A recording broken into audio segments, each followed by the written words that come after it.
Could you please raise your right hand? Do you solemnly swear that the testimony you will give before this committee will be the truth, the whole truth, and nothing but the truth, so help me God? Let the record reflect the witnesses answered in the affirmative. Mr. Morell can please be seated. And I, too, want to thank you for your 30-plus years in the intelligence services. You've had a highly decorated and certainly distinguished career for those 30 years. It's important you have the opportunity to provide testimony today in front of the public. With that, I would recognize you for your opening statement. You guys have been doing depositions of certain members related in the intelligence community to the full-page ad in the letter that came out about the laptop from Heller 41. And he mentioned Mike Morell's name, and he said Mike Morell has given some information that could lead one to believe what Solomon thinks, that you're going to be able to connect this to the Biden campaign. Now, I know you've been very involved in this. This is a kind of a bombshell. So people know who Mike Morell is, former deputy director of the CIA, former acting director of the CIA, wanted to be Joe Biden's CIA director, got a phone call from Tony Blinken, who was representing the Biden campaign, saying, gee, Mike, doesn't this Hunter Biden laptop look like Russian disinformation? Morell testifies that then triggers him to be the ringleader of an enterprise to go to others and to put together a letter for the specific purpose of use by Joe Biden in the presidential debate. How do you respond to that? Please, because look, there are 50 former national intelligence folks who said that what he's accusing me of is a Russian plan. They have said that this has all the five former heads of the CIA, both parties, say what he's saying is a bunch of garbage.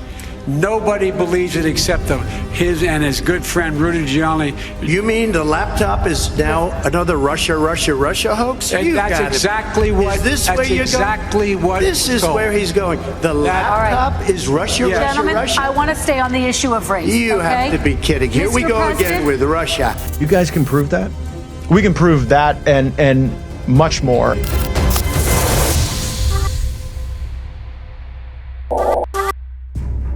On the night of September 11th, Michael Morell flies back to Washington with the president on Air Force One.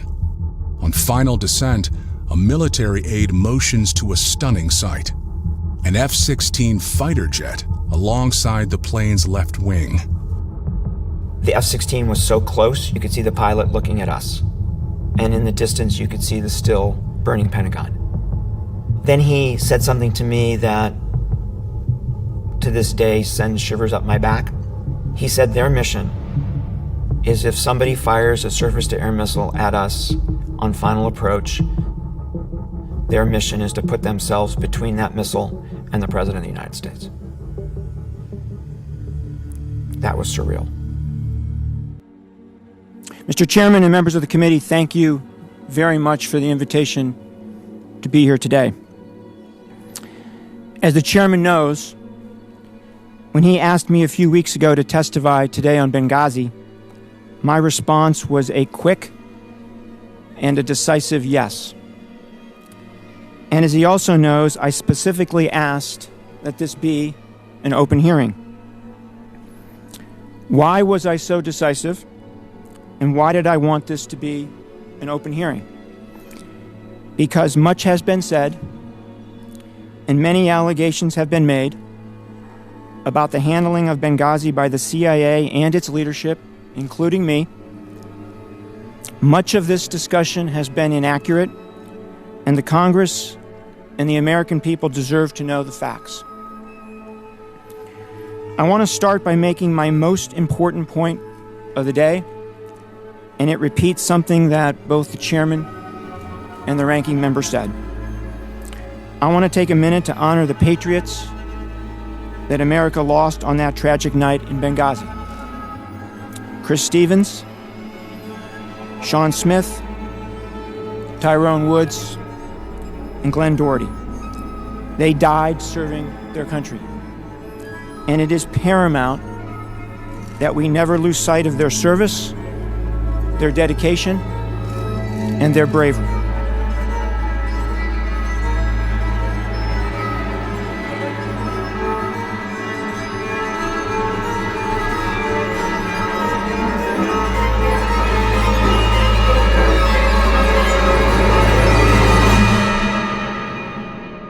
things that you said you may have been, you've made mistakes in this whole process is you said you were in Amman on that day, September 11th. Yes. Were you at our embassy, or where were you, if you can say, at that point? So the evening of the 11th, I was at dinner with our liaison partners in Amman.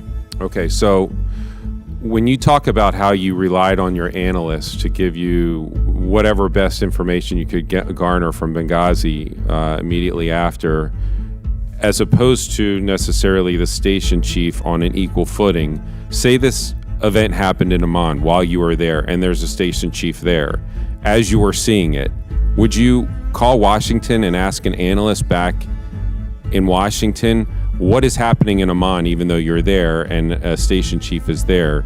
It seems to me that an equal, if not greater, weight would be on the person that was actually on the ground there. So, sir, the way the process works is that the people on the ground collect information. They send that information to Washington. The analysts take that information, which is not the totality of information, because the analysts are getting information from all sorts of places, not just from the people on the ground. The analysts look at the totality of the information and they come to a judgment. And that is CIA's official position. You think that's the best way to go? Yes, I do think that is the way to go. Okay. Let me say something else. Chiefs of station are encouraged, if they have a different view, to write their own analysis and disseminate it to policymakers. They're encouraged to do that. Can I ask you a question with regard to, and this is a little bit outside of your lane, but when we're talking about the annex and your personnel that were there, what Americans can expect in the future should something like this happen again, and to try to avoid it? Because that's really where I think all of us want to get to. And to not have 4 people get killed, and to what the people on the ground that are assigned to those places can expect when they go and serve there. If this would happen again, and we've heard from time and time again that there wasn't enough time for there to be a military or some kind of special forces response because of the distance that responders were from Benghazi that day in a very hot spot, but whatever. What my question is at the time that Ambassador Stevens died, which was shortly after midnight, and the amount of time that went on, the amount of hours that went on before your 2 military guys showed up and the mortars at the annex stopped, we were told that there wasn't enough time for a military response to get there. But the one question that I continue to have, and the one question that we need to know moving forward so we can keep our agents safe and embassy safe, is that how did they know at the time that Ambassador Stevens was killed, the administration, the Secretary of State, you, how did they know when it was going to end such that there wouldn't be enough time to get a military response there? It ended at dawn, and they were hoping that it would end at dawn, the people that were in the annex, but we had absolutely no idea that that would be the case. What if it went on for 8 to 10 to 12 more hours? My problem is I don't feel like the administration was ever going to send a response to Benghazi and put boots on the ground in another Middle Eastern country because of whatever perception that might have, political or otherwise. But for them to just say that there wasn't enough time to get anybody, how did they know when it was going to end? So I can't tell you about the decision-making and discussions at the Department of Defense because I'm totally unaware of those. But what I can tell you is that there were 3 attacks that night. There was the attack on the diplomatic facility in Benghazi. When our officers showed up at the diplomatic facility and rescued the State Department officers and took them back to the CIA annex, there was a second attack, and it occurred immediately upon the return to our base. That attack lasted about a half hour or so, and that attack was repulsed. Then things were quiet. Things were quiet for a number of hours. I don't know exactly, 3.5, 4 hours, but things were quiet before what I think happened The guys who did the first attack on the annex went away, got themselves heavier weapons, including mortars, and came back for another go at it. So there was a period of time in which it appeared that this was over. Now that doesn't answer, I understand that doesn't answer your question completely, but I just offer that context. Okay. Mr. Chairman, I appreciate it, but for the safety of people like this in the future, just because there's a gap in time, knowing that nobody is coming from the United States of America is very disconcerting to me. Mr. Chairman, can I just have one more second? Is that okay? I think you've asked the most important question, which is what can we do going forward to minimize the chance of this happening again? We will never be able to guarantee that it won't happen again. There is always risk. But I think the things that we need to do to make sure this doesn't happen again is, one, I think we need to improve our intelligence collection. That in these kind of places like Benghazi, where there is real risk, we need to make sure that we have battlefield kind of awareness. And I think this committee knows that in the days leading up to the attack in Benghazi, we were about ready to install a special system at our base in Benghazi that would have gave us better intelligence. So we need better intelligence.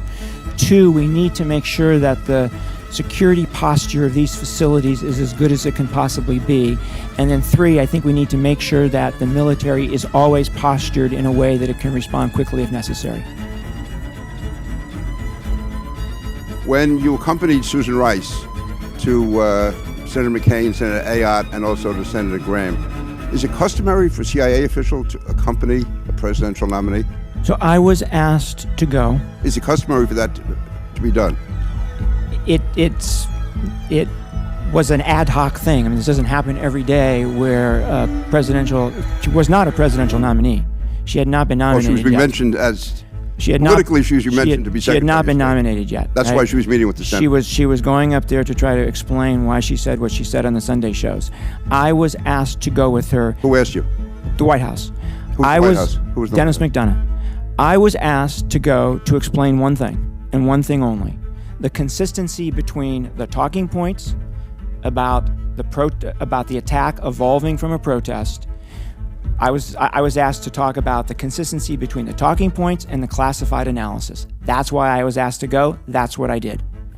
And yet the main question you were asked about the FBI, you got wrong. Or the information you volunteered, you got wrong.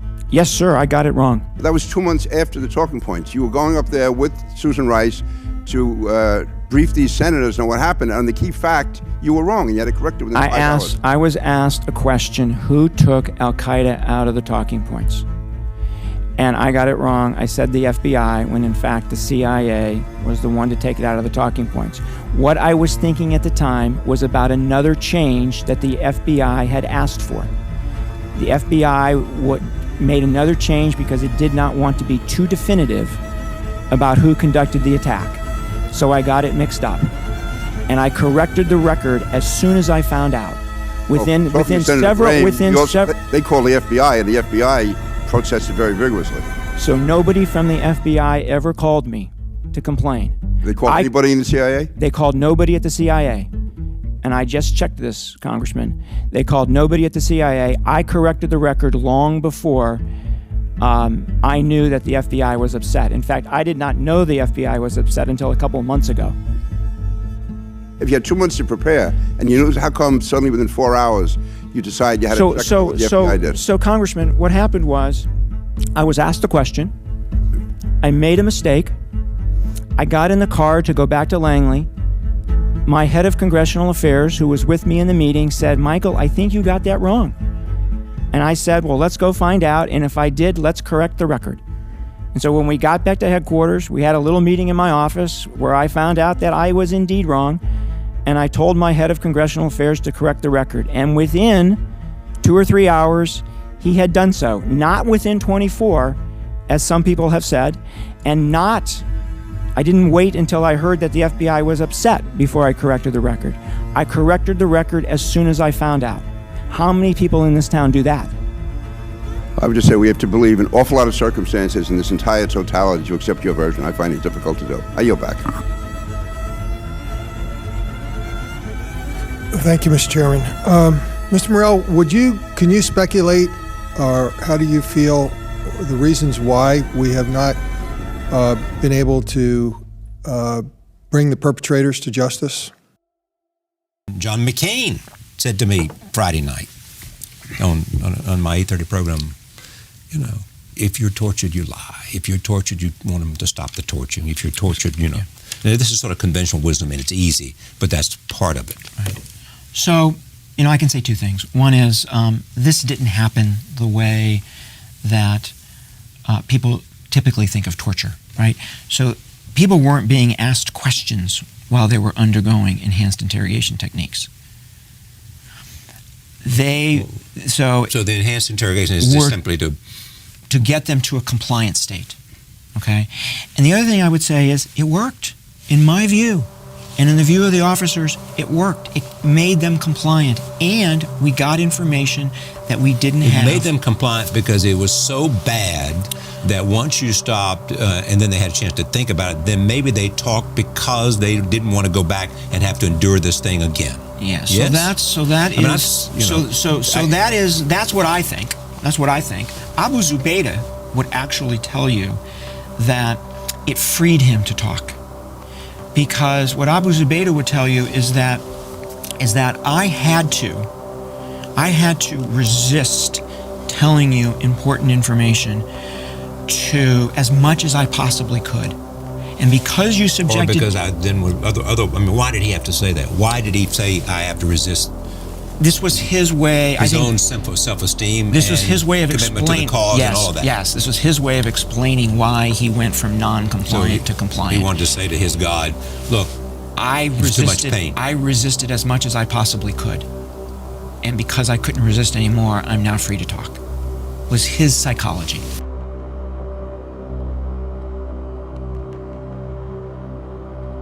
So how does the Senate spend 5 years, $40 million, 6,000 pages of which we've been able to read 500 and get it all wrong? How does that happen? So, I talk about this a little bit in the book. One of the things I learned as an intelligence analyst early on is it's very dangerous to speculate. When you speculate, you get things wrong a lot more than you get things right? But I'll speculate for you, okay, with that caveat. So I think there's two things going on. One is Senator Feinstein made it very clear to everyone who would talk to her about this that she wanted the report to be the nail in the coffin of the country ever doing anything like this again. Well, when you're on her staff and you hear that day after day after day, and your job is to put this report together, it takes you in a certain direction. It absolutely takes you in a certain direction. I think that created a bias, right, in which those staffers did their job. That's one thing. I think the other thing is, remember what I said about both Democrat and Republican leaders in the House and the Senate approving this program back in 2002, 2003, 2004. Not only approved the program, but encouraged us go even further, telling us that their constituents would expect us to do even more to protect them. Telling us that they thought we were risk averse when we stopped the program for a period of time, when Director Tenet stopped the program for a period of time, when the legal landscape changed to make sure that we were still completely legal, right? Telling us we were risk averse. That was a Democratic senator, right? So what's the only way that they can get themselves out of this discussion? To say that the CIA lied to them at the time about what we were doing and about the effectiveness of the program. That's the only way to get themselves off the hook. Okay. I can't prove any of that. Right. I'm speculating. Mm-hmm. Very important for your viewers to know I'm speculating here. You interviewed the CEO of Apple, right? Yes. And you did a great analogy, which was the secrets in the trunk of the car, and the government saying open the trunk, and you won't open it. Not only that, you're saying we don't have the key. And they're saying we don't have the key. Yeah, but the pushback when they say we don't have the key is you can make the key. Right. You can make the key, right? And the government's argument for we need to get it in the trunk of that car is pretty powerful, right? But the company's argument is just as powerful. Number one, it's if we make a key, it's not only the government that can get in the trunk of the car, it's other folks who will be able to steal that key. And what's in there, all kinds of records about you. Exactly. That you desperately want to be private. Exactly. Your hospital records, your medical records, your financial records. Exactly. And it's not so much the government getting their hands on them, right? It's somebody else getting that key and getting in there. But they have another powerful argument, Charlie, which is if only U.S. IT companies make keys for their encryption and the rest of the world's IT companies don't, then we haven't solved the problem, right? Because the terrorists will just move from our apps to somebody else's apps, right? So you haven't solved your terrorist problem, and you've created a business problem for us, because now we can't sell our stuff overseas because everybody thinks the United States government's in it. So both sides have a really powerful argument when it comes to this encryption. You are who you are. You're not going to change when you become the president of the United States. I didn't see the entire speech today. What I did see were references to isolation, right? References to we got to take care of ourselves rather than the rest of the world. References to trade, bad trade deals. That all concerns me. Here's what I would like to see him do. I would like to see him stand up tomorrow and denounce Putin's military incursion into Ukraine. I'd like to see him denounce Putin's annexation of Crimea. I'd like to see him denounce Putin's assistance to the rebels in eastern Ukraine that resulted in the shoot-down of the Malaysian airliner. I'd like to see him renounce what Putin is doing in Syria, supporting a butcher and a dictator. Right? I'd like to see him just stand up and denounce Putin. And I'll tell you that at the end of the day, Putin would have more respect for him than he does now. Why do you think he doesn't do that? I mean, it seems to me some of those things that come out from different ways.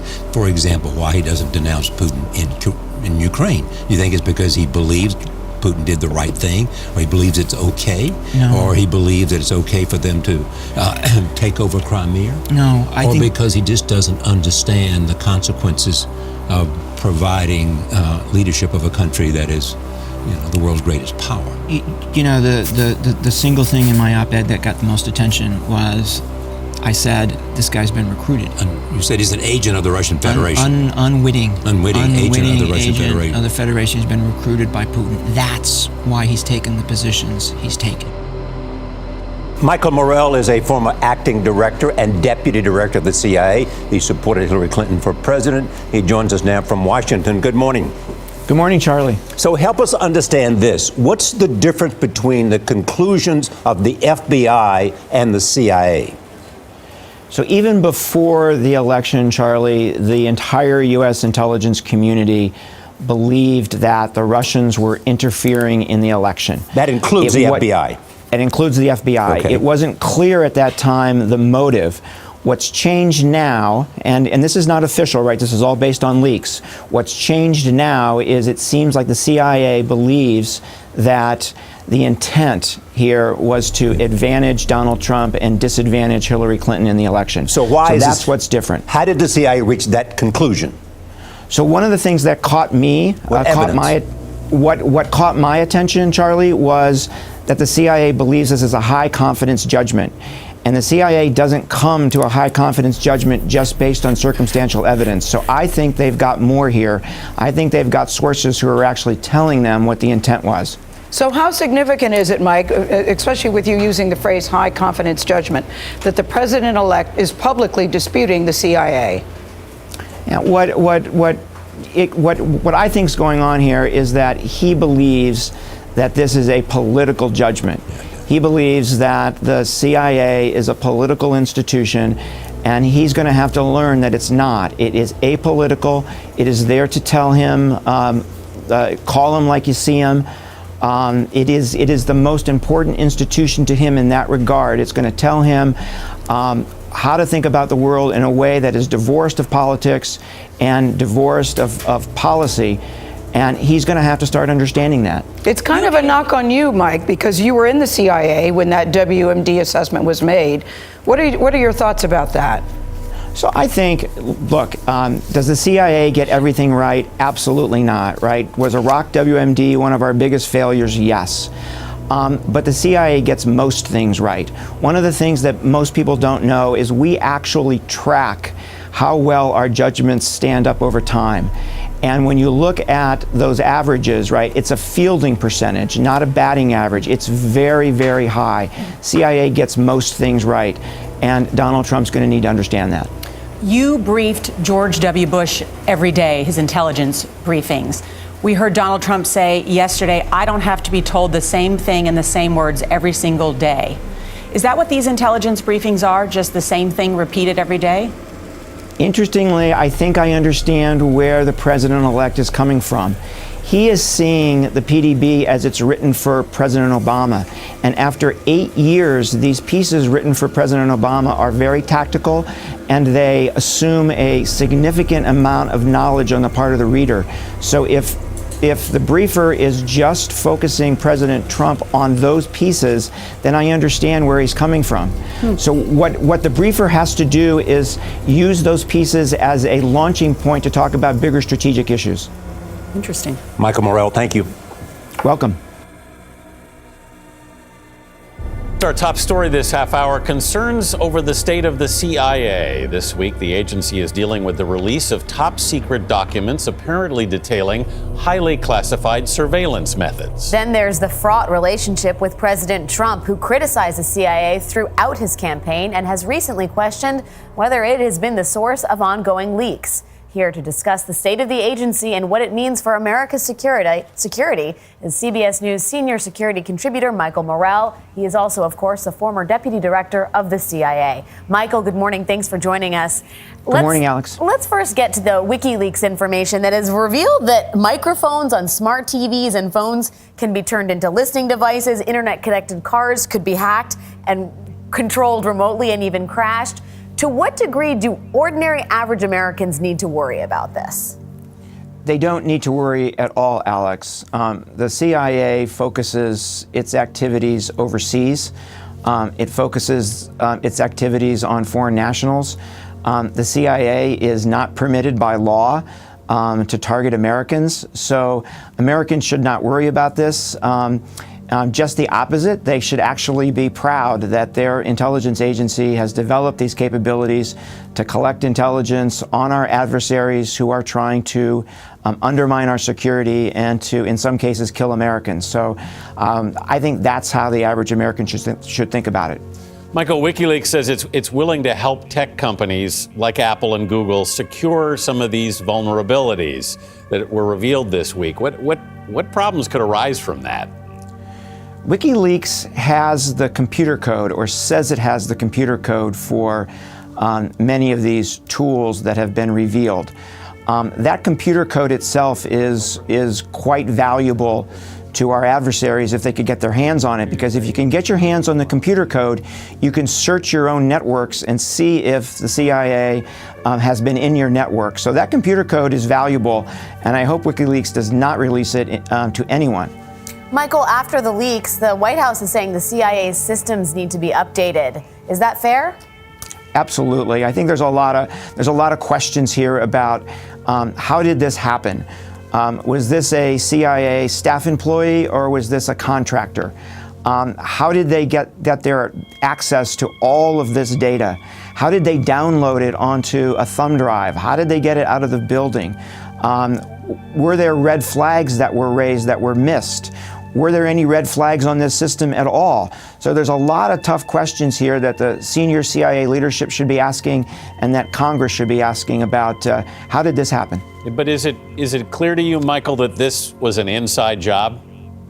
Anthony, absolutely. This data is not shared outside CIA. It's only inside CIA. It's on CIA's top secret network, which is not connected to any other network. So this has to be an inside job.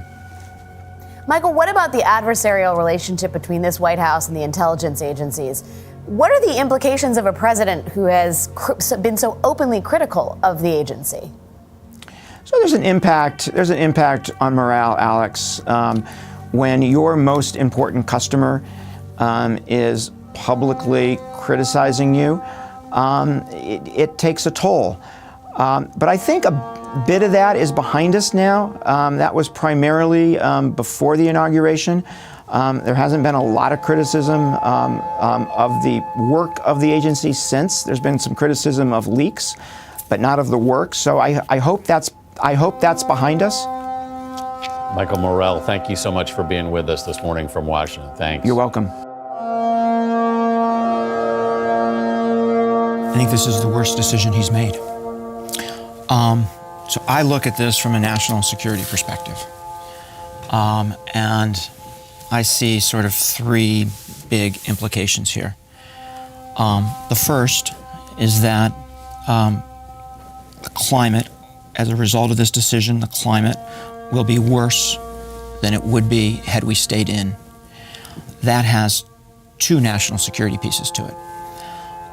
The first is, and this is a way to think about this, is when a president thinks about national security, there's a whole bunch of things that they need to be pursuing. Having reliable allies and partners, making sure the United States of America doesn't get attacked by a terrorist. There's a whole list of things. At the very top of the list, Charlie, is preservation of the nation. And when I think about the world, and I think about the threats to the preservation of the nation, there are only three that I can see. The first is a nuclear war with Russia. The second is a naturally occurring or man-made biological agent that kills a significant percentage of the population. And the third is climate change. Climate change is that serious over the long term. More than a dozen former senior intelligence officials are sharply criticizing President Trump's decision to pull former CIA Director John Brennan's security clearance. A letter first reported by CBS News calls it inappropriate and deeply regrettable. It claims the president's decision, quote, has nothing to do with who should and should not hold security clearances, and everything to do with an attempt to stifle free speech. CBS News senior national security contributor Michael Morell is one of those who signed that letter. He's a former CIA acting director and deputy director. Michael, good morning. Good morning, John. What is the key danger of what the president did in your view? John, I was not just a signer of this letter. I was one of the organizers. And I will tell you that it was difficult to get the language just right. Because there were those of us who believe that what John has done since he left government and how he has chosen to use his voice is appropriate and actually required in a democracy. And there are those of us who believe that he is acting inconsistent with the stature of a former director. So it was tough to get that language right. But what we all agreed on was two things. One is that John is a patriot, that he worked his entire life to keep the country safe, that there are Americans who are alive today that wouldn't be if John had not served in government. And none of us liked the allegations that were being made against him by the White House and by some members of Congress, including Senator Paul. The other thing we agreed on, John, is that the use of a national security tool for political purposes is inappropriate, unprecedented, and dangerous in a democracy. Dangerous how? Or is this a national security issue? So it's not, John, it's not a national security issue. It's dangerous in that there are individuals, many on the national security side, who want to criticize the government's policies, some who are supportive and some who want to criticize, some who want to criticize the president. And this, in our view, was an intent to intimidate them. And the risk here is that a number of people will no longer speak out because they'll be afraid of the president taking action against them. Mike, Jim Clapper, one of the people on the list of security clearances the president is considering lifting, said that he is currently advising members of the Trump administration right now as we speak. He didn't want to name them. What does that tell you about the president and his state of mind now? Is he aware that he could actually be shooting himself and the country's security in the foot? It's a great question because the purpose, the reason that former senior officials maintain these clearances is that not for their own benefit, but that they can advise the current government. And I do that all the time. I've been on 2 commissions since I retired, and I advise senior officials all the time, as do many of the others on the list. So this is actually a loss for the government, not for the individuals.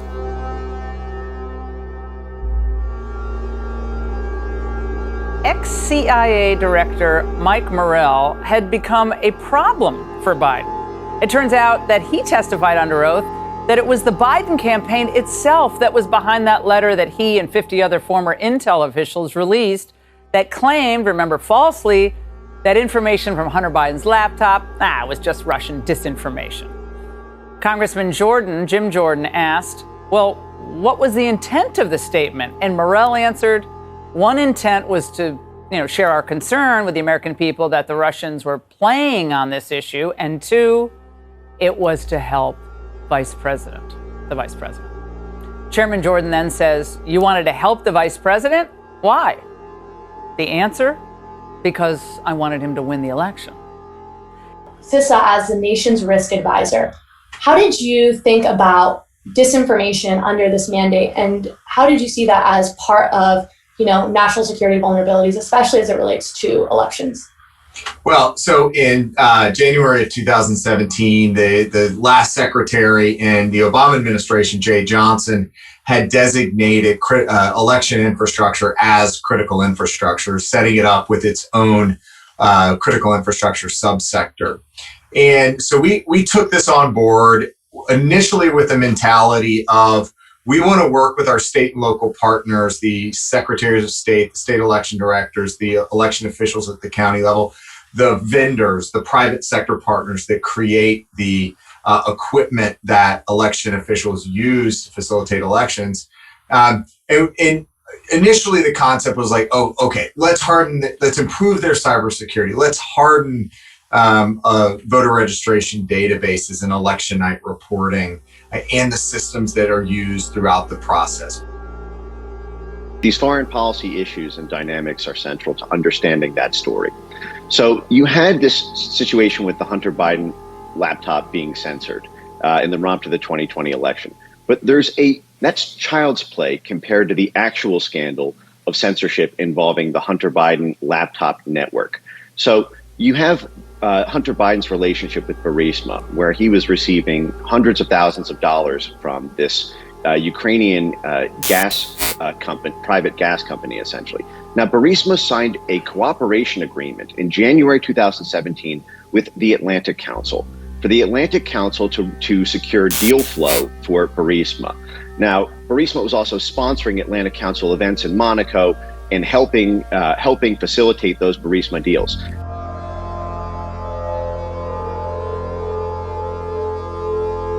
Specifically into rumor control. Rumor control is something that we cite a lot in the EIP report. That was really, really helpful to our work as we were wading through kind of a barrage of incidents on election day and after.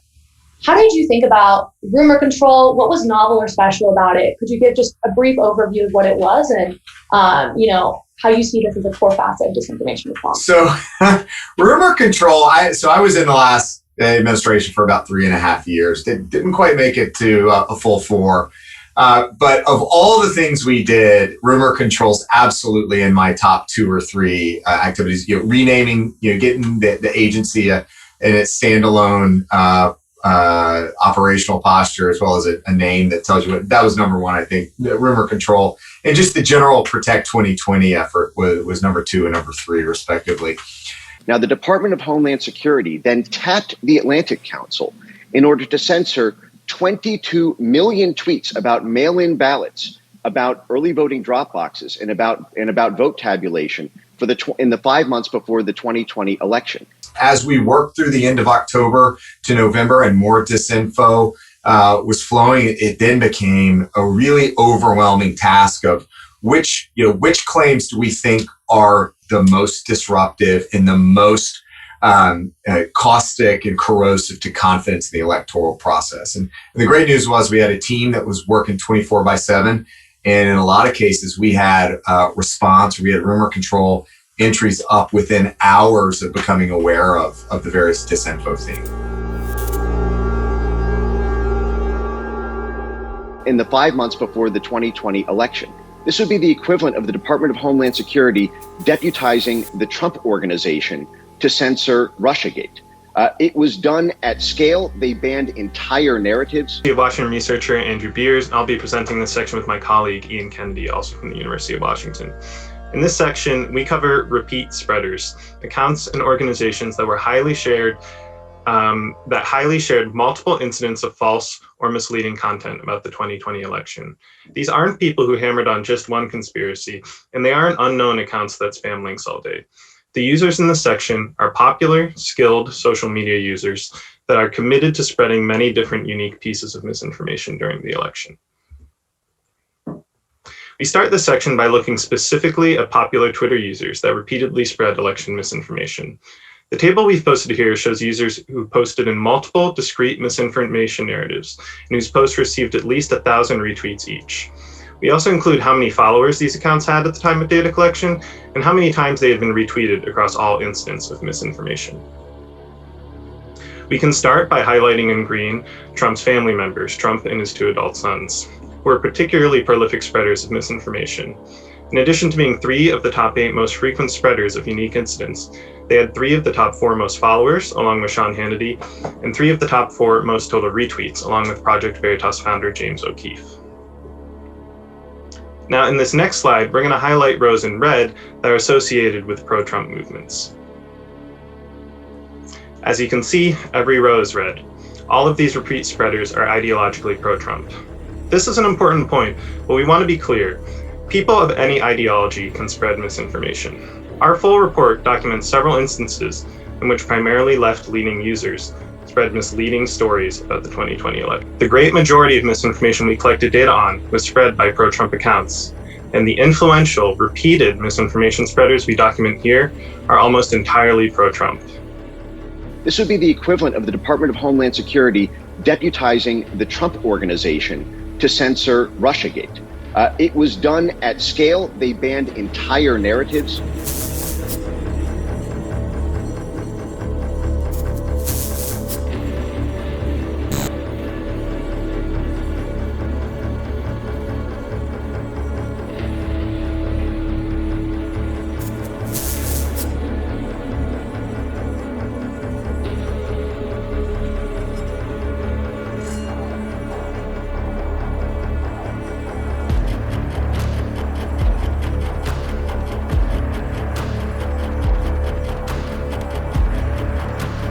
And then it got worse when Morell said that current Secretary of State Antony Blinken was the one who spearheaded the letter. Now, remember, it's never just about Hunter. In the end, it's always about the big guy. Joining me now is House Judiciary Committee Chairman Jim Jordan. Congressman, you've been very methodical about this investigation. We're going to get to Morell's testimony. But is it worth asking first whether the Attorney General himself may be in some legal jeopardy here on the question of obstruction of justice, given what we learned from NBC News and others tonight? Yeah, we'll have to see. What we do know, Laura, is what you said. This has been political from the get-go, clear back to the Morell situation when the story came out on October 14th, 2020 about the Biden business operation, and was then Vice President Joe Biden involved. There was some concern that he was. And then quickly it turns into this political operation, that letter that became the basis for suppressing the story and keeping it from the American people just days before the most important election we have, election for President of the United States. So understand what happened, Laura. The 14th, the Post does a story. The 17th, Tony Blinken, senior advisor to the Biden campaign, current Secretary of State, contacts Mike Morell, gets him interested in this. Mike Morell looks at it the next day, organizes on the 18th all these other people to sign the letter. The 19th, the letter goes out. And then on the 22nd, the reason Mike Morell said he did the letter was he thought President Trump would bring the issue up during that debate on the 22nd of October. And of course he did. And they wanted some statement that Joe Biden could use, because as Mr. Morell said, they wanted him to win. Yeah, and what happens on the 22nd? Yeah. Joe Biden brings it up. And then after that debate, here's the kicker. Steve Ricchetti, chair of the Biden campaign, calls up Mike Morell and thanks him for doing it all. It was a total political operation. And the most important fact is, Laura, it was false. It wasn't Russian disinformation. Yeah. The laptop story looks to be true. Well, just so people remember what happened, because there are a lot of facts flying around here tonight. Yeah. This was during the 2020 debate, and this is what Congressman Jordan is referring to, Biden actually referencing this letter that we now know a lot more about. Watch. Look, there are 50 former national intelligence folks who said that what this he's accusing me of is a Russian plant. You mean the laptop is now another Russia hoax? That's exactly what. Is this that's where you're exactly going? what. This is told. where he's going. The laptop is Russia, Yes. Russia.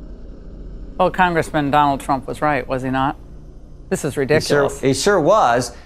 He sure was. But the way then Vice President Biden did it was he made it seem like it was organic. And understand, it was choreographed all the way. And understand this too. It wasn't just their names on that letter, on that statement. It was their names and their title. Former head of ODNI, former CIA director. That gave it this feeling and this impression that it was, this imprimatur that it was accurate when it wasn't. And that's the scariest thing of all. And that letter became the basis for keeping this information from the American people. And the other thing that was important we learned in that deposition with Mr. Morell is Mr. Morell was even trying to direct who the Biden campaign told him who to get this to in the media. It was that coordinated. Oh, well, that's the they're all scary tight. part. No, well, they're all very. You know what it reminds me of, Congressman? The letter that was choreographed, or the article that was choreographed about the origins of COVID. Remember Fauci and Collins? All those guys got on that call like, okay, you write it. We're going to put it out there, and then the media runs with it. It's the same game. They run this game, I don't know how many times a year, but they run it consistently when it's a political question that they want to resolve in their favor. This happens time and again. This is nothing new. You're right. Just let the American people decide who we want representing us, who we want leading us, who we want to elect into office. Quit trying to put your finger on the scale. Just stay out of it. Let we, the people, decide. Now, I want to get to this IRS whistleblower question. Here was the White House on this today. The president respects the rule of law and the independence of the Department of Justice. He believes that's what they should be. In this administration, we believe that it should be independent. So I'm not going to go beyond that. The Department of Justice will certainly deal with this issue. Congressman, are they letting Garland kind of twist in the wind out there? You know, it's hard to say, but we do look forward to communicating with this whistleblower and seeing what he has to say. The timeline has been so long, and they've had the laptop since 2019. They had the laptop before they even the previous subject we're talking about. They had the laptop before they even did put this statement together, for goodness sake. So we do look forward to talking to this individual, working with his attorney, and we will begin that process and make sure that we get a chance to visit with him and see what he has to say. Everything I'm telling you, I can fully corroborate with records and testimony. There are other very concerning behaviors of the government that I have only seen reflected in testimony. Some I've only seen reflected in records. That's why every day this week, I will be conducting depositions as a part of what we're doing on the weaponization subcommittee. We will be back doing this. We are rocking and rolling to get to the bottom of it, and there'll be much more to come. But at a top line, we can prove that the entire purpose of this letter at the outset was to influence a presidential election with some of the most senior people who have ever been in our intelligence community, using the imprimatur of their security clearances to pave the way for Joe Biden's presidency.